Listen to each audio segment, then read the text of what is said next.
Selamat siang Indonesia.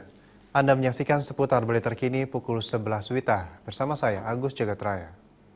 Sebagai ibu kota Provinsi Bali dan tingkat mobilitas penduduk yang tergolong tinggi, Kota Denpasar dihadapkan kepada tantangan untuk mempertahankan lahan pertaniannya.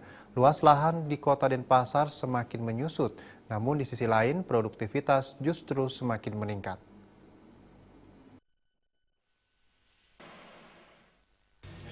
Kepala Bidang Produksi Dinas Pertanian Kota Denpasar Ide Bagus Mayun Suryawangsa menyatakan, luas lahan pertanian di Kota Denpasar tergolong sedikit jika dibandingkan daerah lain di Bali. Sebagai contoh, Ide Bagus Mayun Suryawangsa mengatakan, menurut data Subak di Kota Denpasar pada tahun 2014, luas Subak mencapai 2.517 hektar dan pada tahun 2015 jumlah itu berkurang menjadi 2.509 hektar yang tersebar di 4 kecamatan.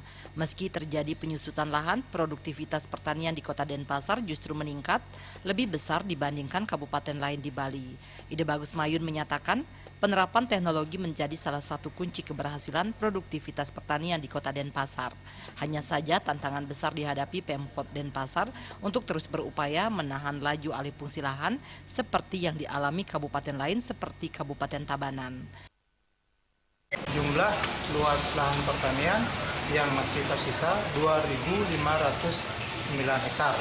Jadi untuk produksi yang ditarget di tahun 2015 ini kurang lebih 27.000 ton.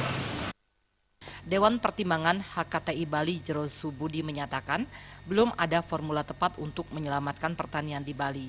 Pertumbuhan pembangunan yang sangat pesat membawa konsekuensi yang tinggi dan mengorbankan lahan pertanian.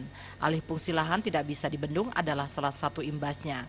Meski demikian, Jero Subudi sangat berharap ada terobosan kebijakan dan regulasi dari pemerintah bersama seluruh pihak untuk terus peduli menyelamatkan lahan pertanian di Bali. Bagaimana caranya membendung alih fungsi lahan itu. Nah ini, jadi karena memang faktor kepentingannya masyarakat yang memang di pedesaan di seluruh Bali itu tersentuh dengan modernisasi.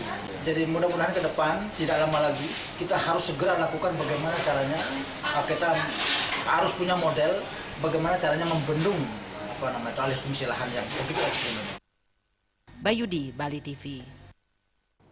Pemirsa, demikian seputar Bali terkini kali ini. Terima kasih atas perhatian Anda. Selamat siang Indonesia.